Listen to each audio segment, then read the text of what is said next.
Hello everybody, today back in another video. Oh boy, Novak Djokovic, he has gone against the odds and defeated Carlos Alcaraz, despite that he was not the favorite.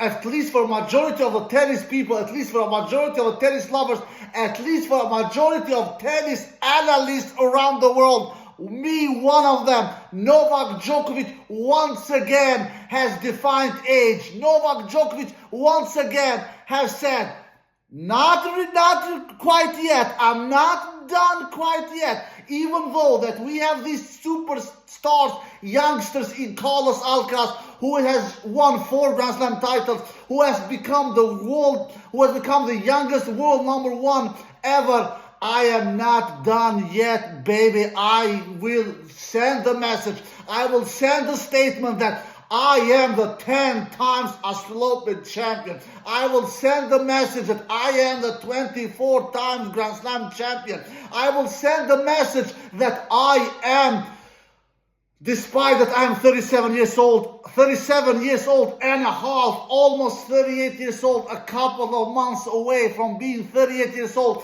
I am still Novak Djokovic. People should not forget that. I am still one of the guys to beat. I am maybe not the main favorite. I am maybe not the #1 favorite. I am maybe not the #1 to beat.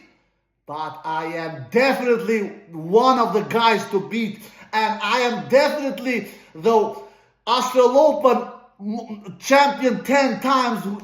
Nobody has won this tournament more times than me. Novak Djokovic sent that message. Novak Djokovic sent that statement to entire tour, to the entire world, and to all the tennis analysts around the world who didn't believe he will win.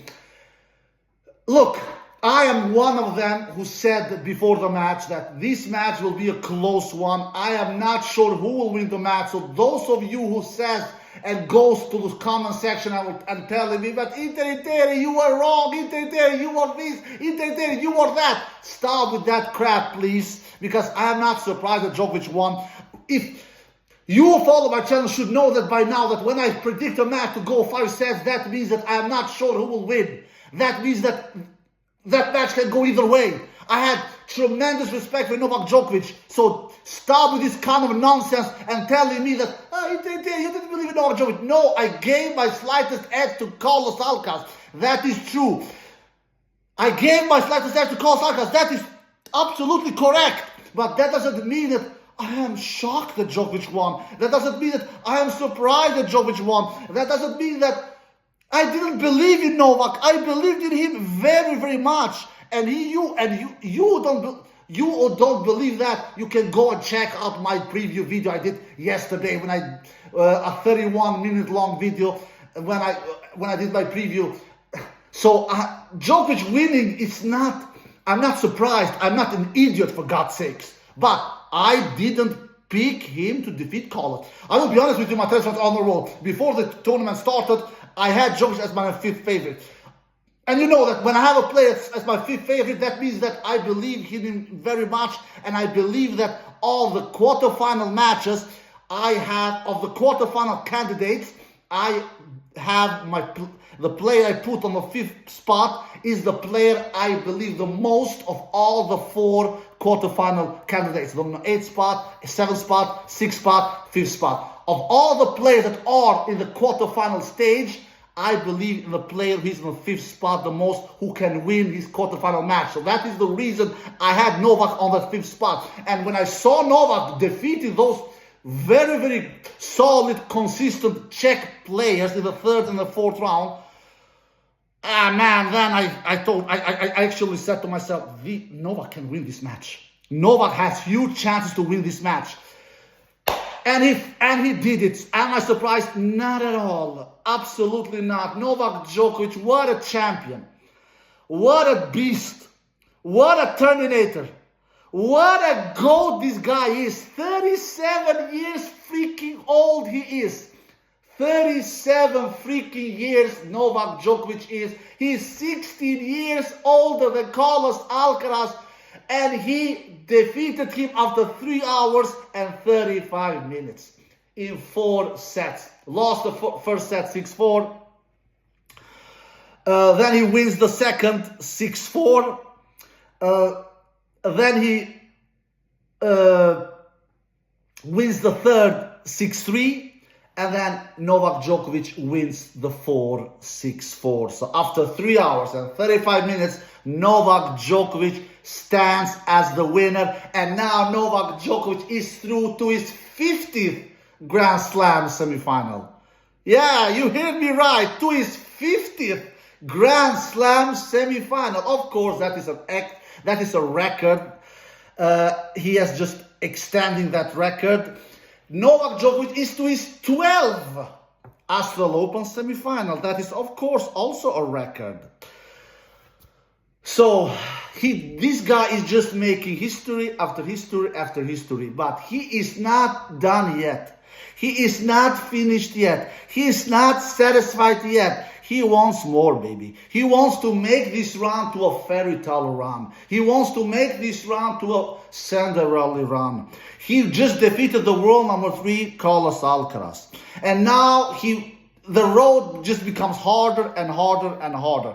So he has not lifted the trophy, but this is a big success for Novak Djokovic. This is a huge success for Novak Djokovic because Carlos Alcaraz is an absolutely elite player. Carlos Alcaraz is already all-time great. 21 years old of age and already having 4 Grand Slam titles to his name.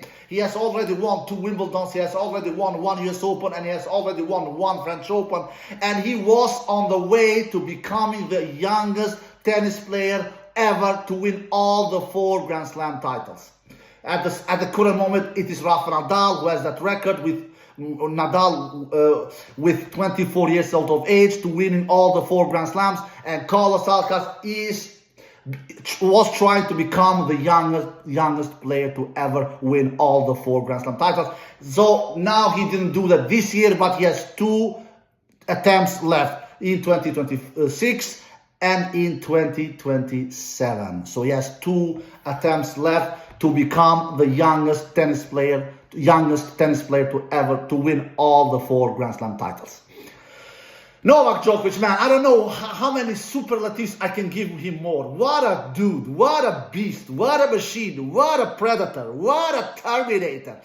To just come out there and so much stake on the line, so much pressure on the line. He knows that he doesn't have many years left in his career, in his electric career, in his impeccable career.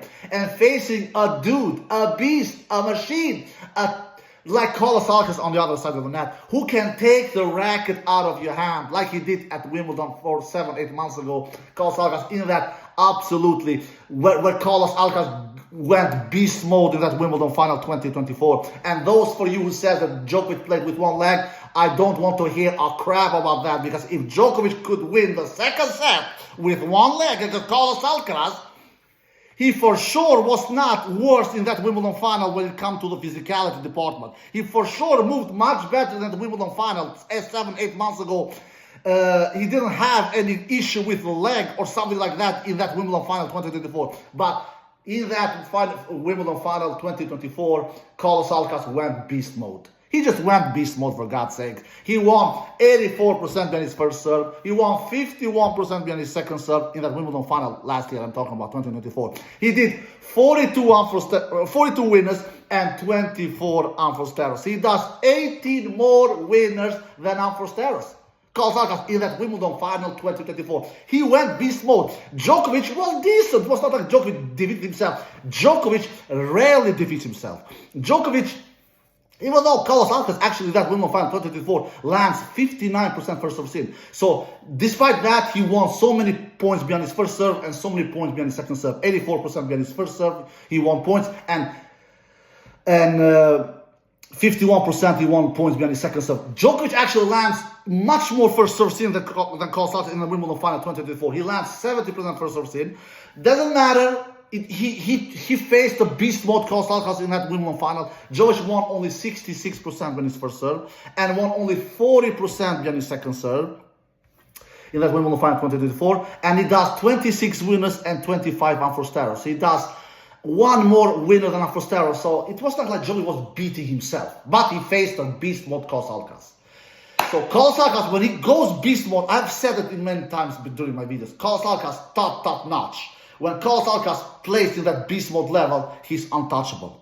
When he goes in that shot-making skill, when he goes in that shot-making mode, he's untouchable. He is unplayable. So, and that was the case in that Wimbledon final 2024. But it is not easy producing that kind of a level. It is very, very difficult. You cannot do that kind of a beast mode level performance all the time whenever you want it. It is not like a button that you can push. So, Djokovic, what can we say about this final? Final. It was not the final. For sure, Djokovic wished what was the final, because he said after the match, I wish this was a Grand Slam final. Yeah, of course, I can understand him. So if this would have been a final, he would have lifted the trophy afterwards. But unfortunately for Novak's case, it was not a final. But it was definitely unbelievable quarterfinal clash between these two superstars. And now Novak extends his head-to-head against Carlos 5-3. Before this match it was 4-3, now it is 5-3. Now it is 2-all in Grand Slam matches. Even Steven, Carlos has won two of those Grand Slam matches at Wimbledon, 2023 and 2024, and Novak has now won once at French Open, 2023 semi-final, and now he won for the second time against Carlos Alcaraz in major matches. I mean, here at Australian Open 2025 in a quarterfinal match. So, what can we say about the match? Djokovic, he started best with early break, then Carlos took that break back immediately, then Carlos broke Novak again towards the end of the first set, and then served out the first set 6-4 after Djokovic injured himself in the left leg, so he took a timeout, took some painkillers, something like that, and then came back towards the end of the first set, but couldn't save that first set, so Carlos won that first set 6-4. Then in the second, Djokovic got off to a great start with an early break. Djokovic actually broke Carlos' serve first the entire match. It was never the case that Carlos broke Novak's serve first. It was always Djokovic who struck first. So that was the case in the second set as well. He broke Carlos' serve first, but Carlos broke back. And then in that 10th game of the second set, Novak made an unbelievable great returning game and won that 10th game of the second set 40-love and leveled the match to 1-all. One set all. And Novak actually settled the match. If I would have gone down 2-love down, I'm not sure that I would have continued the match, considering that I had some pain issues in my left leg.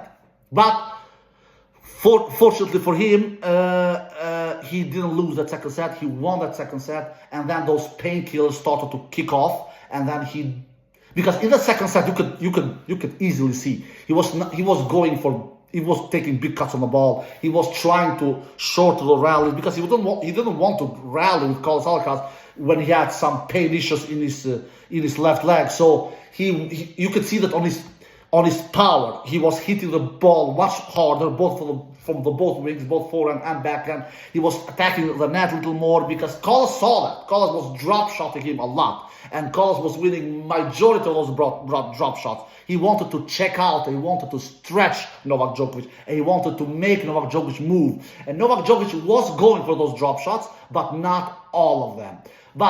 So Novak was going he was pushing harder and he was going much more for his shots after the first set because of the pain that he was suffering on his left leg.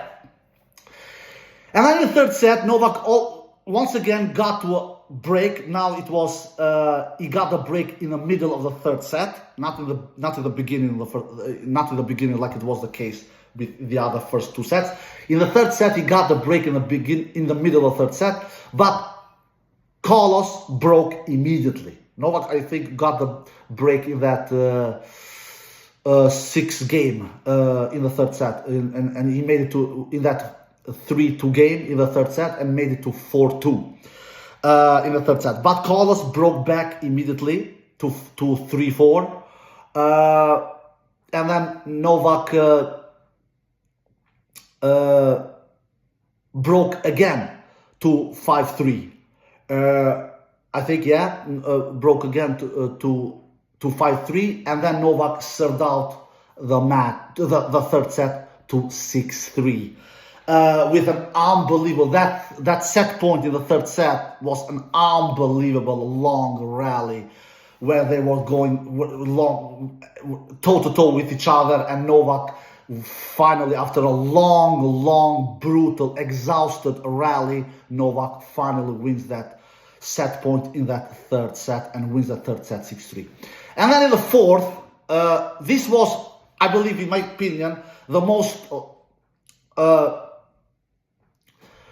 competitive set of all the four sets, where the players more or less played good at the same time, where the level was super high and it was extremely close. This was the most closest set of all the four sets. This was the most competitive set of all the four sets. If you look at the all points won in the fourth set, Djokovic wins 35 points in the fourth set, and Carlos also wins 35 points in the fourth set. But the difference is here that Djokovic, he capitalized in one of his three break point opportunities that he had in the third set. Carlos didn't capitalize in neither of his three break point opportunities that he had in the fourth set. And he actually had three break point opportunities, Carlos Alcaraz, in two different games. In one game, he had two break point opportunities, and in one game, he had one. So there you have the biggest difference in that fourth set, why Novak won that fourth set and why Carlos didn't do that. Novak out-clutched Carlos in that fourth set. Because Novak actually, he was not holding serve that easy in that fourth set. He didn't win one single service game in that fourth set 40-15 or 40-love. All the service games that Novak won in the fourth set he was winning them 40-30 or winning them after juice. So, what can we say? The stats, Novak does 5 aces, 3 double faults. He lands 63% first serve in, so it was okay. I said it before the match that he needs to be over 64. He cannot be under 64, under 65. For him to win the match, he needs to be over 64, 65% in landing first serve in. He almost managed to do that. He landed 63% first serve in, which is okay. Not great, but okay. And he won 63% behind his first serve, so he was not winning crazy amount of points behind his first serve, to be quite honest. He won only 63% behind his first serve.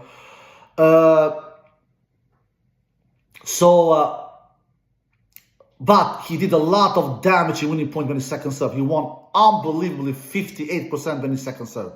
He won almost as many points behind his second serve like he won behind his first serve. 58% he won of the point behind his second serve.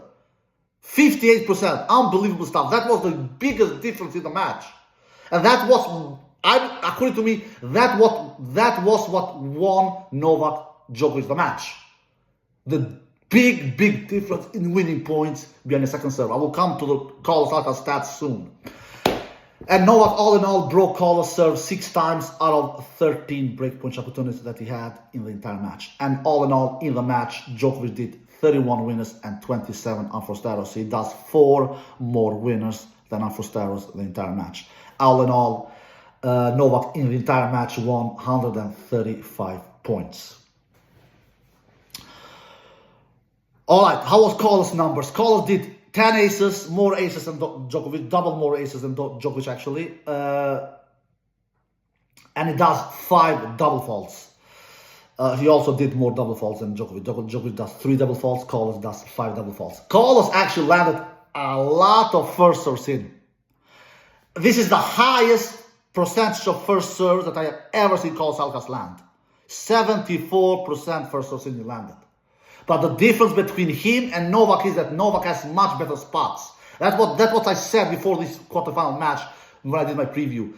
Djokovic will have a huge advantage behind the serve, because Djokovic has better serve than Carlos.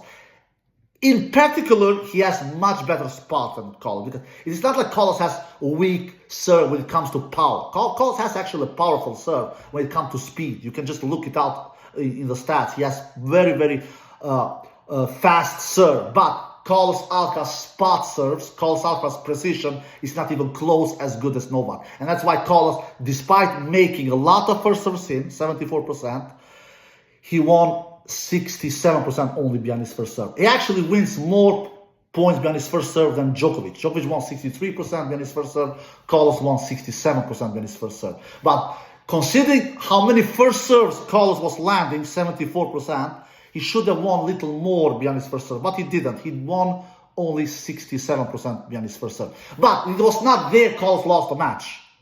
Because winning 67% behind his first serve against a huge opponent, against the greatest serve returner of all time, Novak Djokovic, is not bad. 67% winning points behind his first serve is not crazy bad against the greatest serve returner of all time, like Novak Djokovic. But where Carlos Alcaraz completely lost this match was in winning points behind his second serve. He won only 33% of the points behind his second serve. That is the lowest I have ever seen Carlos Alcaraz winning points behind his second serve. I have never seen Carlos Alcaraz winning these little points behind his second serve. Yeah, he was pretty weak against Jack Draper as well in winning points behind his second serve, which was 37%. I believe he won the points behind his second serve against Jack Draper. A match that didn't finish was because Jack Draper was forced to pull out after 2 sets. But here he was even worse, which is understandable considering that who he was facing. He won only 33% of the points behind his second serve, compared with Novak, who won 58%. That is 25% better than Carlos. 20 freaking more percent better than Carlos. 25 more percent better than Carlos. So there you have the biggest difference in the match. Carlos broke Novak's serve 4 times out of 11 breakpoint opportunities that he had the entire match. And Carlos actually does 50 winners and 40 unforced errors. So I don't feel particularly that Carlos defeated himself, because the dude, after all, does 10 more winners than unforced errors. So he has actually, in the winner unforced error ratio, he does a better job than Djokovic. Djokovic does 31 winners, 37 unforced errors. He does 4 more winners than unforced errors. Carlos does 10 more winners than unforced errors. But he lost it on the winning point behind the second serve. And, of course, that he didn't capitalize of those 3 breakpoint opportunities that he had in that third set. Look, tennis is about small margins, especially on this high level. The player who will capitalize, the player who will take his chances, the player who will outclass the other, that is the player who will win the match when the match is this close. Because even though this match was a 4-set battle and was a 4-set victory for Novak, it was not like Novak steamrolled Carlos. It was not, actually. And you can see that on the points as well. Carlos, all in all, in the entire match, wins 126 points. Djokovic won in the entire match 135 points. Djokovic wins 9 more points than Carlos Alcaraz. It was not more than so, actually, even though he won the match 3-1 in sets. The difference was especially the third and the fourth set. The third and the fourth set, Djokovic does only 6 unforced errors. Only 6 unforced errors. He completely closed that unforced error story in that third and the fourth set. He just went lockdown mode. He went in that lockdown mode where he refuses to miss. He does only 6 unforced errors in the third and the fourth set. He does 4 unforced errors in the third set, Novak Djokovic, and 11 winners in the third set. And he does 2 unforced errors in the fourth set and 6 winners. So Djokovic in the third and the fourth set does 17 winners and only 6 unforced errors. He does 11 more winners than unforced errors the third and the fourth set. If you look at Carlos' numbers, in the third set, he does 9 winners and 11 unforced errors in the third set. So he does 2 more unforced errors than winners in the third set. And in the fourth, Carlos does 15 winners and 9 unforced errors. So it is not that bad. if you count all these together, Carlos does in the third and fourth set 20 unforced errors and 24 winners. That is not bad. Carlos Alcaraz will always do more or less more unforced errors than Djokovic because he's a player who plays with smaller margins. He's a player who plays more low percentage of tennis. Djokovic is a player who plays with bigger margins and who plays tennis with more high percentage of tennis. So it is always the case that Carlos will do more unforced errors than Djokovic, but he also will do more winners than Djokovic.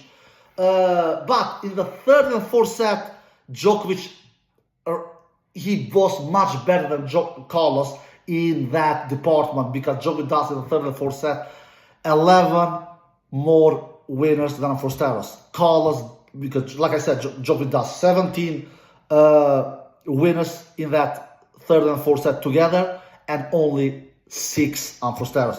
Carlos, he does 20 unforced errors in the third and fourth set and 24 winners. So he does 4 more winners than unforced errors.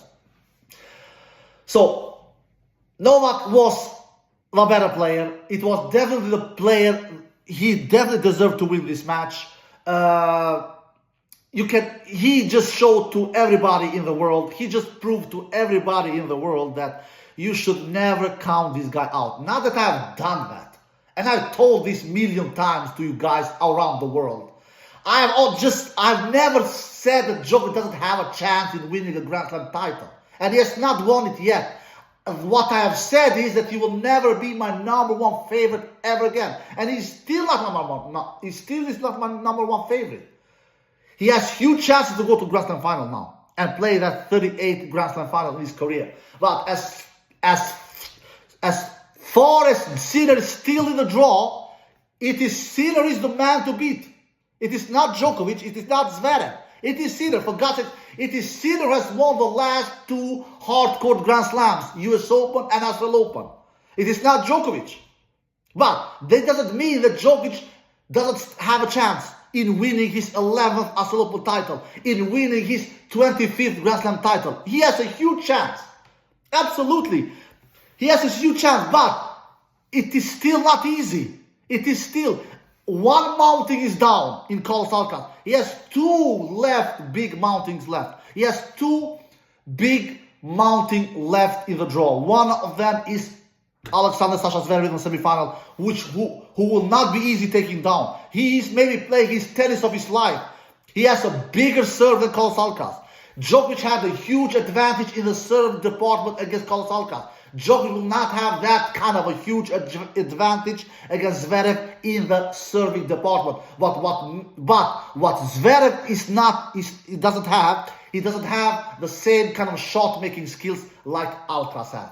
Zverev have a bigger serve than Carlos, but Zverev is not even as close as good in making winners as Carlos is. Anyway, that is for another video to preview that semifinal. But Djokovic, he is left on the draw, which I'm very, very happy, to be quite honest. Even though I believe that I gave my slightest edge to Carlos in winning this match when I predicted that Carlos will win this match in 5 sets. I am actually happy that I was wrong in this prediction. I'm happy. I want to witness history. I want to see Novak Djokovic lift that 25th Grand Slam title. I want to see Novak Djokovic. Just imagine my tennis friends all on the road. Novak Djokovic, if he wins his 25th Grand Slam title this weekend in Australia, in Melbourne. If he would have done that, he would have won his 25th Grand Slam title and becoming the only human being with having 25th Grand Slam title to his name. I know that Margaret Court 24 Grand Slam title that Djokovic is sharing with her is not important because majority of her titles has come in non-professional era. But Djokovic doesn't want to be the same category with her. Djokovic wants to be the best without any discussion. He wants to be and to prove to everybody that I don't want to have a female's name towards my name. He just wants that. So imagine if Novak wins that 25th Grand Slam title. Imagine if Novak wins his 100th title at Melbourne in the Grand Slam that he has had the most success in his career. My God, which fairy tale story, which Cinderella story. And you don't think I don't want to witness that? You don't think I'm stupid? You don't think I'm crazy? Of course not. I want to witness that. I would love to witness that. I am really, really happy that Djokovic proved me wrong against Alcaraz. I hope that Djokovic proves me wrong and goes all the way, because I still am not convinced that he will win this Australian Open, especially after that leg injury. You know how he will feel in 2-3 days when he will face Zverev on that semifinal on Friday. So he's still far away in that winning the title, but he's much closer now after defeating Carlos Alcaraz. So big congratulations to Novak Djokovic, but he is not satisfied. He is not satisfied with semifinal. He's not satisfied with final. He is satisfied only if he lifts that trophy on Sunday. He knows that he doesn't have many years left. He knows that he's towards the end of his career. He badly wants to win that 25th Grand Slam title. And I am not counting him out. I am not stupid. I believe that he can do it, but it will not be easy. It will not be easy, my tennis fans on the world. Those for you who says that now he will lift the trophy for sure. Nobody will stop him. You should take it easy. You should calm down. It is not done yet. He has 2 matches left, and he has a huge threat left in the draw, which is Jannik Sinner, a player that he has not defeated over 1 year, a player that he has not defeated in slams since 2023, if I'm not mistaken, in that Wimbledon semi-final, if I'm not mistaken, when he defeated him in the Wimbledon semi-final 2 years ago. So that is a player that Djokovic has not defeated in slams for almost 2 years. That is a player that Djokovic has not defeated in a tennis match for over 1 year. Last time he defeated Jannik Sinner was back in the ATP Tour finals in Turin, where he completely, more or less, gave him a beat down. But Djokovic was serving like a beast in that final. So Jannik Sinner is still the man to beat, according to me. But is it someone who can beat him? I believe it is Djokovic. Especially Djokovic can continue to suffocate his opponents like he has done the entire tournament. And he's like a shark now. He's smelling blood. You know when a shark smells blood? When the shark smells blood, he goes towards that blood. And Djokovic is smelling the blood. Djokovic knows that a huge obstacle is out of the way, which was Alcaraz in the quarterfinal. Now awaits another obstacle in Zverev in the semifinal. But it is not a player that Djokovic has not defeated before. Djokovic has 8-4 head-to-head lead against Zverev in the head-to-head series. And Zverev has never defeated Djokovic in a Grand Slam match. So Djokovic knows that he definitely can defeat Zverev, especially if Djokovic can somehow not... especially if that leg injury on the left leg is not very, very serious. We don't know how he will feel about 2-3 days from now with that left leg injury. But Djokovic knows that he can defeat Zverev, absolutely. But then Novak, because Sinner will go to that final. Sinner, only an injury will stop Sinner to not making that final. Because if Sinner somehow crashes out in the quarterfinal, no, he will never crash out against Divinao in the quarterfinal. For God's sake, Divinao has not taken a set from Sinner set 2020. No way in hell, no chance. Divinao will not stand a chance against Sinner. And then in the semifinal, who will stop Sinner? Ben Shelton, Lorenzo Sonego? No. Sinner will be in that final. Djokovic needs to do it the hard way. I have said before, and I will say it again. I've said it, I will not change my mind. I've said that Djokovic will never defeat Alcaraz and Sinner in the same Grand Slam tournament and win a Grand Slam title. I've said it. He has taken out one, and I've said also this way. If he defeats one of them, I believe it will be Carlos Alcaraz, because I feel that Carlos Alcaraz, Djokovic has such a huge advantage over Carlos Alcaraz in the service department. Against Sinner, he doesn't have that kind of advantage because Sinner has a better serve than Carlos. And Sinner is an absolutely unbelievable ball striker. Sinner reminds me about the younger Novak Djokovic. So Sinner in the final will be a huge Mount Everest mountain to climb for Novak Djokovic if Novak makes it to that final.